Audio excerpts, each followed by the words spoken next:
दूसरा शिवपूजन मेहता जी बोले थे कि मैं बटाने का डैम मैं जीत जाऊंगा तो विजय जुलूस बाद में निकालूंगा, पहले डैम का गेट फाटा बन गया? नहीं बना। विस्थापित लोगों को मुआवजा नहीं मिला है। यदि मुजाहिद आबादी आरबीसी चैनल के माध्यम से मेरा सबसे पहला सवाल आपके लिए ये होगा कि कर्नल संजय को लोग वोट क्यों दें? देखिए, जबकि उनके पास विकास पुरुष कमलेश कुमार भी हैं, संजय कुमार यादव भी हैं और शिवपूजन मेहता भी हैं, जो यहाँ रह चुके हैं, सेवा दे चुके हैं। जी जी, आपको क्यों लोग चुने? हाँ, ये बहुत अच्छा प्रश्न आपने पूछा। मैं भी तकरीबन वोटर्स के पास जा रहा हूँ, जनता के पास जा रहा हूँ, तो मैं भी पूछता हूँ आप क्यों उनको वोट देना चाहते हैं। तो ये जितने भी 18 उम्मीदवार हैं उस 17 को एक घेरे में डालिए और उन पर ये चीज फिट करता है कि नहीं करता है, खाली ये सोचिए। क्या वो 17 में से जो सीरियस उम्मीदवार हैं, 17 तो नहीं है, 3-4 सीरियस जो मैंने नाम बताया, मैं हाँ, उन पे खास करके क्या वो रह चुके हैं, क्या उनके पास में कोई दूरदर्शिता है, पहला बात। दूसरा बात, क्या वो कुछ भी पढ़ाई लिखाई के क्षेत्र में कुछ कहीं पढ़ाई लिखाई किए हैं। तीसरा बात, क्या उन्होंने क्षेत्र में 100% समय देने का काम किया है। चौथा बात, क्या वो ठेकेदारी से जुड़े हुए लोग नहीं है। पांचवा बात, क्या वो रंगदारी से जुड़े हुए लोग नहीं है। छठा बात, क्या वो क्रिमिनल और गैंगस्टर से जुड़े हुए लोग नहीं है। इसमें से तो बहुत से लोग हैं जो हमारे युवाओं के हाथ में कट्टा पकड़ा दिया, और कट्टा पकड़ा करके युवाओं को जहां हाथ में पेन पकड़ाना चाहिए था, युवाओं के हाथ में तलवार और चाकू पकड़ा दिया, शराब का पाउच पकड़ा दिया कि अब जाओ जी यहाँ से बिहार जाओ, बेच के आओ। तो ये कहां विकास इसमें आ रहा है। अरे मैं तो आज सबको बोल रहा हूं कि विकास का पैमाना ये है। आपका दादा भी मजदूरी करते थे, आपके पिताजी भी मजदूरी करते थे, आप भी मजदूरी कर रहे हो और आपका बेटा भी मजदूरी कर रहा है। कहां है विकास इसमें। तो इन सब चीजों के मेरे पास में पूरे हुसैनाबाद का रोड मैप दिखे तैयार है।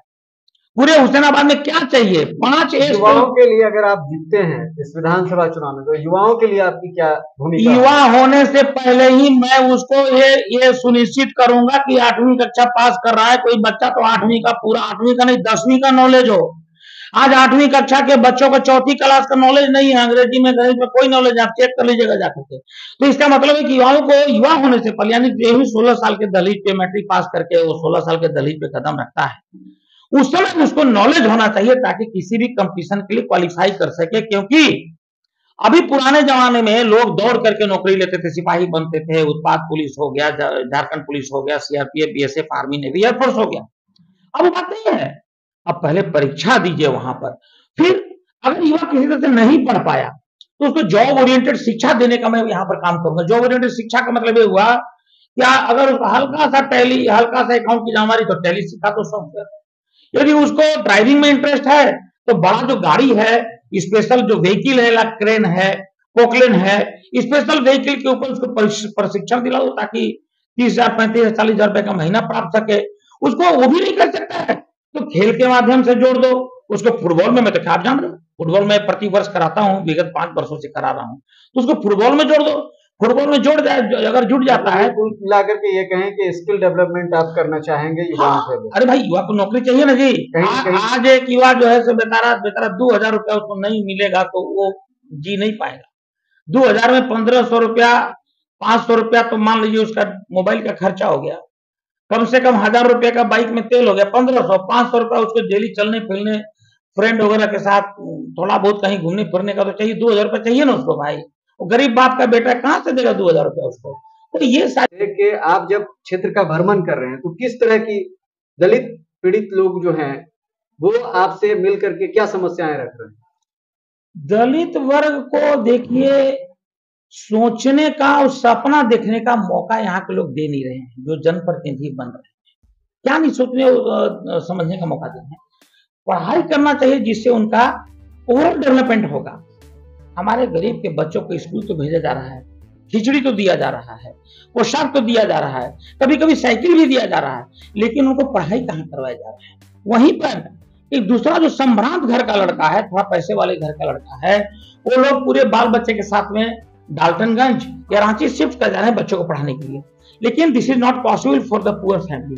पुअर फैमिली जो है, गरीब जो बच्चा है, जो डेली कमाता है और डेली खाता है, यहाँ नहीं कमा। आप चले, मैं आज ही सुबह गया था वहां पर, आपको देखा गांधी चौक पर कम से कम 70 लोग खड़े हैं। मैं पूछा क्यों खड़े हो भाई, हमने लगा शायद कोई राजनीतिक पार्टी का वो जुलूस में खड़े होंगे, बोले नहीं नहीं सर, नौकरी के लिए खड़े हैं सर कि हमको आज कोई काम मजदूरी मिले। तो बेरोजगारी का ये आलम है कि हर गरीब व्यक्ति आज शाम में तो खा के सो गया, कल क्या खाएगा इसकी चिंता नहीं है। वहीं पर हमारे यहाँ के बहुत से ऐसे विधायक हैं जो पूर्व विधायक रहे, जो गरीब थे, लेकिन विधायकी के दरमियान हर जगह पर आप देखिए, जहां नाम धरिए, हरिहरगंज में, जपला में या रांची में, डाटन में, किला पे किला ठोके जा रहे हैं। यहीं पर जपला में ही बहुत लोगों का आलीशान किला बन गया है, और किला पहले नहीं था। किला जो है विधायक बनने के बाद बना। अब मैं तो बहुत दावे के साथ बोलता हूं कि आप हमारा उठाइए जो अफिडेविट है हमारा, जो हमने नॉमिनेशन फॉर्म में भरा हुआ है। यहाँ पर बाकी जो प्रत्याशी हैं जो बहुत धना सेठ हैं, जिनको ईडी सीबीआई ढूंढ रही है, कितना पैसा उनके पास में है, इनकम टैक्स कितना दे रहे हैं, 7 लाख 8 लाख, दूसरे को कितना, 3 लाख 4 लाख। मेरा इनकम टैक्स देखिए, एवरेज इनकम टैक्स मेरा 24 लाख रुपए है। टैक्स का चोरी नहीं कर रहे हैं, छाती ठोक के काम करते हैं। ये मानसिकता को देखिए बदलना पड़ेगा। और ग्रामीण लोगों के बीच में जो किसान तबके का लोग है, उनको चाहिए खेत में पानी, क्योंकि अनाज निकाल सके, अनाज से उनकी कुछ जो है सो आमदनी बढ़ सके। कोई उद्योग स्थापित होना चाहिए यहाँ पर। जमीन हमारे एक सवाल उद्योग से संबंधित के आए दिन ये कह ले कि एक जुमला बन गया है, बड़े नेता के रूप में देखा गया है कि राजनाथ सिंह यहाँ पर आए थे और बीजेपी के मन से उन्होंने कहा था कि यहाँ की फैक्ट्री खुलवा देंगे और इस तरह की चीजें आश्वासन देके गए थे, लेकिन फैक्ट्री तो नीलाम हो गई। लेकिन आने वाले दौर में क्या इसमें आप भविष्य तलाशते हैं, क्या किस तरह की लोगों को मिल जाएगी, देखिए रोजगार की कोई गारंटी है? अब आप आएंगे तो क्या कर पाएंगे? ठीक है, अपनी बात कीजिए आप। देखिए क्या है, एक विधायक जो है सो सारे क्षेत्र का प्रतिनिधि होता है। वो प्रतिनिधि एक परिवार के रूप में पूरे विधानसभा के लोगों को देखना चाहिए। यहाँ पर जो फैक्ट्री था, क्या हुआ क्या नहीं हुआ, जो टेक्निकल प्रॉब्लम था, किसने क्या कहा, बड़े लोग हैं, बड़ी बात होती है, चाहते तो कर सकते थे, अब क्या प्रॉब्लम है मैं तो उस पर कोई कमेंट नहीं करूंगा। बहरहाल मैं इतना बताना चाहता हूँ, कुछ हो या ना हो, जमीन तो है ना मेरे पास, फैक्ट्री की जमीन तो पड़ी है ना। आज झारखंड में उद्योगपति घूम रहे हैं, हमें जमीन दे दो थोड़ा यार, कोई फैक्ट्री लगाए। लोगों के, आप लोगों को ये समझाएं। देखिए होता क्या है कि लोग समझते हैं कि विधायक जीतेंगे तो फैक्ट्री नहीं लगवा पाएंगे और या कोई फैक्ट्री के लिए कोई पहल कर पाएंगे या नहीं कर पाएंगे। उसको, उस कॉन्सेप्ट को क्लियर करें कि क्या एक विधायक के कार्यकाल में क्या इस तरह की योजनाएं ला करके लोगों को फायदा पहुंचाई जा सकती हैं या नहीं। करेक्ट, उस पर आप बहुत अच्छा प्रश्न पूछे। आपको मैं थोड़ा सा अतीत में लेके जाना चाहता हूँ। एक बार मैं यहाँ घूम रहा था तो देखा कि हमारे यहाँ एसबीआई में पूरी जनता ठूसी पड़ी हुई है, जगह नहीं था पैर रखने की। मैंने इस बात को संज्ञान में लिया, मैंने कहा कि आखिर ऐसा प्रॉब्लम क्यों है। केनरा बैंक के एक जीएम हमारे मित्र होते थे, उनके पास में कहा कि सर हमारे यहाँ एक बैंक का अच्छा स्कोप है, आप चलिए, और चलने के बाद में हमारे यहाँ स्कोप है तो आप हमें ब्रांच दीजिए। तो अपने जीएम साहब को मैं यहाँ लेके आया, पूरा जगह दिखाया, बैंक में जाके घुस के देखे, एसबीआई में जाके घुस के देखे, सब जगह पर जनता ग्राहक ठूसे पड़े थे। उन्हें बोला कर्नल साहब बहुत अच्छा आपने आइडिया दिया है। 3 ब्रांच हमें मिला कैनरा बैंक का, एक मिला जपला में, एक मिला हैदरनगर में, एक मिला मोहम्मदगंज में। तो क्या कहिए, हम तो कुछ नहीं थे, बट मेरे पास विजन था, मैं करना चाहता था, एंड मैंने किया। उसी तरीके से अगर एक विधायक करना चाहे तो किसी भी उद्योगपति के जाके आमंत्रित करे, सीएम को बोले। कौन सा स्टेट का ऐसा सीएम होगा जो यहाँ पे इन्वेस्ट नहीं चाह रहा होगा। हर लोग चाहते हैं कि मेरा इन्वेस्टर आए, हमें यहाँ उद्योग लगाएं, हमारे कुछ बेरोजगारी को दूर करें। तो ये बात तो सब कुछ चाहता है, और ये बात जो है सो इनको फुर्सत नहीं है। फुर्सत नहीं है किन चीजों से, इनको फुर्सत नहीं है अपने परिवार बाल बच्चों के लिए पैसा भ्रष्टाचारी के माध्यम से कमाने से फुर्सत नहीं है इनको। अपने सीडीआई ईडी के वकील के पास अब केस में देखें, सब कुछ कितना कितना केस है, उसमें दौड़ तो फुर्सत नहीं है। यहाँ पर जनता का डेडिकेटेड सेवक चाहिए। मैं एक इनिंग सेना में किया, दूसरा इनिंग जनता के बीच करना चाहता हूँ, और जनता मौका देगी तो इसे चौगुनी मेहनत के साथ मैं काम करूंगा। विजन है मेरे पास में, कॉन्टेक्ट है मेरे पास में। स्कूल एक अच्छा नहीं है, डीएवी नहीं है, डीपीएस नहीं, सरकारी स्कूल क्या है आप जानते हैं, प्राइवेट स्कूल क्या है आप जानते हैं। यहाँ का पढ़ा लिखा बच्चा जो है सो मैट्रिक पास करने के बाद में, ग्रेजुएशन करने के पास में अपने सर्टिफिकेट को चोरी से पॉकेट में रख करके मजदूरा का काम करने के लिए, सरिया सेटिंग का काम करने के लिए साउथ में या दिल्ली, कलकत्ता, बॉम्बे चला जाता है। आप बताइए अब क्या बात करते हैं, लीडर का क्या काम है। लीडर का काम है मास लेवल पर लोगों की समस्या को समझना और मास लेवल पर उसका उत्थान करना। सड़क हो, सिंचाई हो, स्वास्थ्य ठीक हो, सुरक्षा हो, तो शिक्षा हो, तो ये सब चीजों पे काम करने की आवश्यकता है। हमारे यहाँ कोयल है, कररबार नदी है, सोन नदी है, यहाँ कुंड पर है, अमकर डैम है, बटाने है, कहाँ किसी से हम पानी का जो है सो पीक यूटिलाइजेशन कर पा रहे हैं। आप विकास पुरुष के कार्यकाल को देखें, 2019 से 2024 की बात हम कर लें थोड़ा सा, कि आप भ्रमण कर रहे हैं, तो क्या देखने को मिलता है क्षेत्र में, किस तरह का विकास हो पाया है? विकास देखने को मिल रहा है, बहुत विकास देखने को मिल रहा है। बहुत चेक डैम देखा हमने, 250 चेक डैम देखा, सब चेक डैम बिना किसी काम के। तटबंध देखा मैंने, मोहम्मदगंज से लेकर के दंगवार तक का तटबंध देखा, जहां पर बड़े पूर्व बुधवा के किसानों का हजारों एकड़ जमीन जो है सोन में चला गया, वो विकास मुझे दिखता है। अरे मोहम्मदगंज डैम नहीं, डैम में नहीं, ये जो नदी बह रही है सोन नदी, हर साल बालू उठाव के कारण कटाव कर रही है। और उनका बुधवा में जाइए आप बड़ेपुर में जाइए, सैकड़ों एकड़ जो रैयत का भूमि था, जिसमें हमारे यहाँ गेहूं, अरहर और धान पैदा होता था, वो सोन नदी अपने में समाहित कर ली, क्योंकि वहां बालू उठा लिया गया। ये विकास मुझे दिखता है। सड़कों की विकास आप भी देख रहे हैं, हम भी देख रहे हैं। जो स्टेट लेवल का सड़क जो हमारे ग्रामीण विकास विभाग से जो सड़कें बननी चाहिए थी, वो सड़कें एक तरफ से बनती जाती हैं, दूसरी तरफ से टूटती जाती हैं, वो भी विकास मुझे दिख रहा है।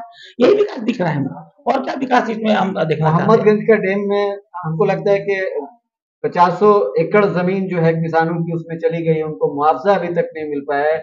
जहां तक मुझे जानकारी कि ये केस हाईकोर्ट तक पहुंच चुका है। इस व्यवस्था पर आप क्या कहेंगे? जनप्रतिनिधि को पहल करने की जरूरत थी या नहीं थी?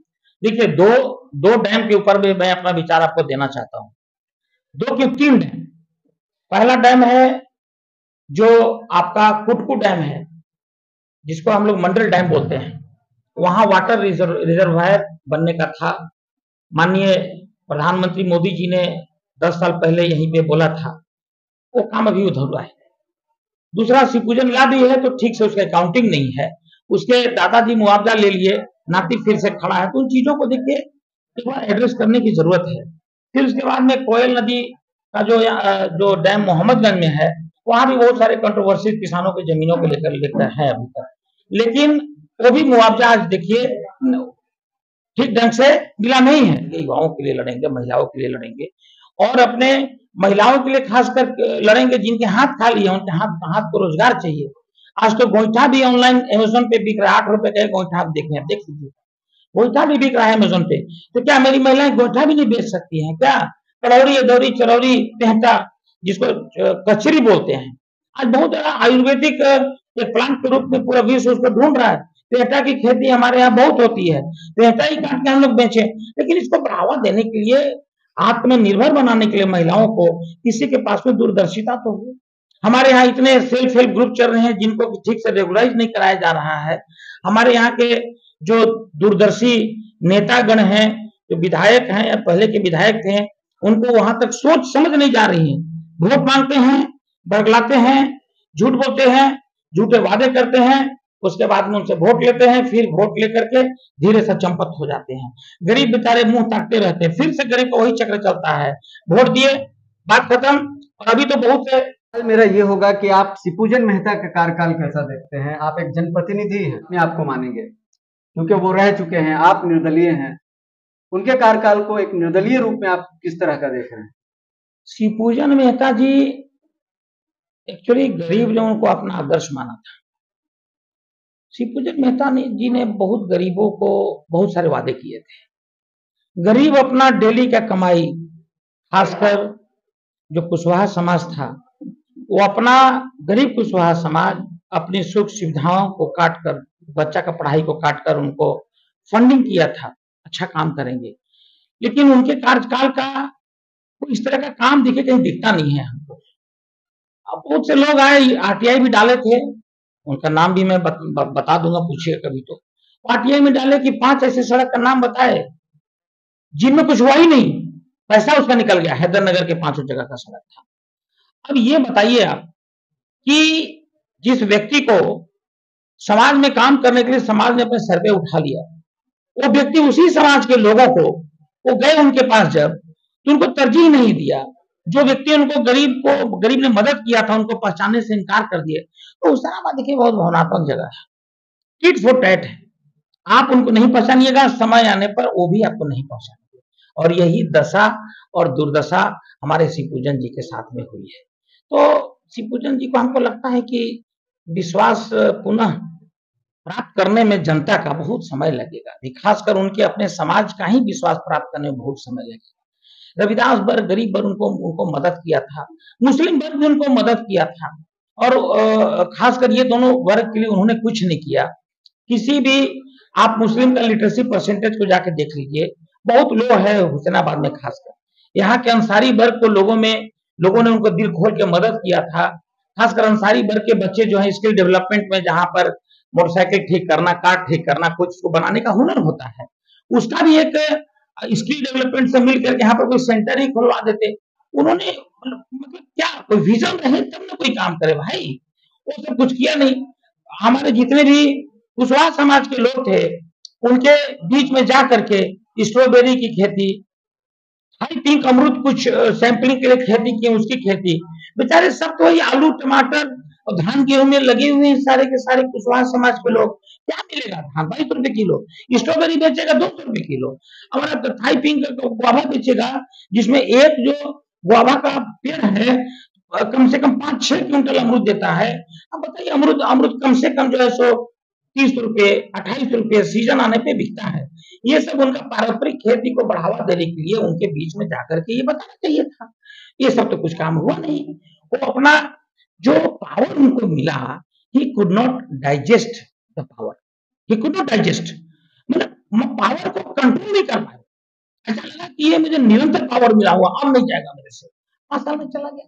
आपको ये समझना चाहिए कि आप जिस तरीके से भस्मासुर ने वरदान प्राप्त किया शंकर भगवान का, काफी मदद की थी लोगों ने, मतलब हर बहुत एक एक मुट्ठी चावल अगर हर बहुत बहुत बहुत तो उस वक्त दिया था एक। तो सबसे पहले ये मैं बोलता हूँ, कोई भी विधायक बनना चाहता है, रूरल डेवलपमेंट का कोई कोर्स उसको जरूर करना चाहिए कि किस तरीके से हम ग्रामीण लोगों का हम विकास करते हैं। हमारे यहाँ क्या है, कोई इंडस्ट्री नहीं है, कोई प्लांट नहीं है, कोई अच्छे इंस्टीट्यूट नहीं है, अच्छे कॉलेज नहीं है, अच्छे मेडिकल सुविधाएं, ये सब लाने के लिए किसने रोका था? आप वोट देते हो जाके रूलिंग पार्टी को, रूलिंग पार्टी से वोट लेते हो, वोट देते हो, लेकिन उनसे जो सुविधाएं सीएम से, ग्रामीण विकास मंत्रालय से, even RCD road construction development department से जो आपको काम लेना चाहिए था, वो सब कुछ नहीं ले पाए। अभी एक जुमला उनका देखने को मिला है सोशल मीडिया से कि हम आएंगे तो इस बार मेडिकल कॉलेज की व्यवस्था करेंगे, और इस तरह की बातें वो करते हुए दिखे हैं। जी जी जी, ये तो ठीक उसी पहलवान की तरह बात कर रहे हैं कि जैसे पहलवान एक बार अखाड़े में हार गया और फिर से जो है ताल ठोंकता है कि इस बार तेरे को जरूर पटक दूंगा। पटक तो दोगे, हो सकता है पटक भी दो, लेकिन मैं बोलता हूं कि आप पिछला बार क्या पटके थे? पिछला बार आपने कौन सा कद्दू में तीर मारा था? मैं नहीं बोल रहा हूं, मैं कौन होता बोलने वाला, मेरे पास तो एक वोट है, इस बार मैं लड़ रहा हूं, जाहिर सी वोट, एक वोट तो मैं अपने आप को ही दूंगा। लेकिन मैं उनसे पूछना चाहता हूं कि जिस दिन पब्लिक ने आपके ऊपर विश्वास किया, जिस दिन आपने पब्लिक को बोला कि बटाने डैम मैं खुलवाऊंगा, ये सब विश्वास का लड़ाई है मुजाहिद भाई। ये लड़ाई कोई जीत हार का लड़ाई नहीं है, ये विश्वास का लड़ाई है।